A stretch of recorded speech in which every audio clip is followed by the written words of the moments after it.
man, if I play Zeppelin or if I play Foo or if I play Godzilla, like there's no short games on these. They're all like medium long. For me. Yeah, I should qualify that in that it's after the most recent code update to Godfather where they really scaled back the ball savers on the multi-balls. That's got me playing it even more than I used to, because Yes. you used to be able to just kind of like string together a bunch of multi-balls and plow through the modes. And then when your multi-ball is over, there's probably another one ready to go, and you could jump into that. And, the modes almost became secondary, where now it's like you really have to focus on being careful with your shots, using the multi-ball strategically, and you can't just use them as a crutch. So I've been hitting the start button on that game a lot lately. It's really fun. So good. Did you see my post in the Godfather thing where like I got pissed off? So like people were like, of course I'm sick and tired. I'm getting sick and tired, guys, about this like babyification of baby games of pinball. And like develop like pinball creators, you don't have to listen to these people. I'm just gonna, you can hear them, but you don't have to just listen to it. Like, so they toned down, as Kevin said, Kevin is enjoying the game even more after they toned down the ball save time and the multi-balls in Godfather, which was a complaint, right? Like by people. And I think it is for the better. And people are like, oh, I want you to make the ball save time longer, or I wish you didn't do this. And it's just like, fucking stop. I'm just going to read what I wrote because I think this is something to reflect on. And I think this is important about the baby games. And I see complaints about how the game is harder with the new code and ball save shorter. Please, to those at JJP reading this, don't dumb down and make this a baby game simply because people don't want to take the time to get better at pinball like the rest of us.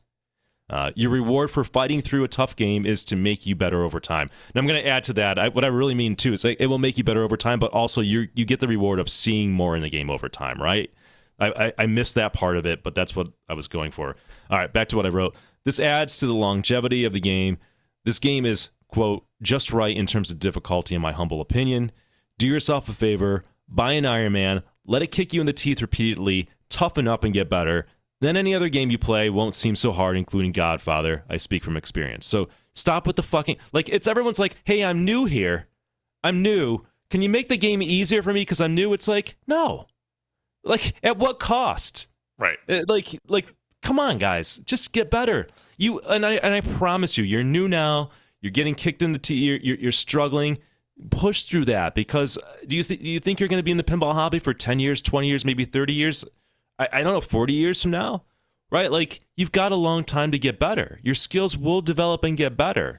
Stop asking for the instant gratification. If you think you're going to see everything in the pinball machine and you've been playing pinball for a year or two, you're out of your fucking mind. Like, you don't want that. You're going to get bored. So stop it. So, get some help, like Jordan would say. Yeah, 100%. And it all comes down to, like, there are ways to modify your games. If it is too hard, you can close up the out lanes a little bit. You can adjust the pitch of the game. You can adjust the tilt bob settings. There are ways that you can kind of ease into it, right? Like, it doesn't have to be a software or layout thing that makes it a baby game out of the box, right? So you can kind of put the training wheels on a little bit, get a feel for how the rules are, because it can be hard to figure out what you need to do, especially on these modern games with tons of rules, when you're just getting your butt kicked because you don't have the ball control skills or whatever, and you're still learning. But, so kind of make it a little bit easier, and then over time, you can make it tougher, and you'll have that satisfaction of getting to the end. Because if a game's too easy, it's not as fun, right? It's just like you're getting all the reward without any of the risk, right? You're just kind of like, show me all the stuff. What the hell happened to a sense of accomplishment? Does anybody know what that feeling is like? It feels fucking great, but you got to lose, fail. And then when you achieve it, it feels amazing. So stop being a baby, stop cheating, okay? And I know JJP and Stern and people are smart enough, and these guys create games where, yes, they're definitely listening and making baby game decisions. The games are getting longer, which is unfortunate. But I think they overall do a good job, and they're cognizant of trying to balance a game where they're showing enough cool stuff where anybody can achieve something cool or have a cool moment, while putting depth and adding layers there for competitive players. So I'm not terribly worried about that happening, but it's worth publicly bringing this up and trying to put things in perspective. I like the DOS review. It says bring back buy-in. So speaking of my roadshow, that's a game that has buy-in, and it was turned on when I brought it home. And Logan's like, "What is this, my son?" And he's like, "What is that?" I was like, "Oh yeah, in the '90s they were trying to like be like video games where you could credit feed the game and just get a high score."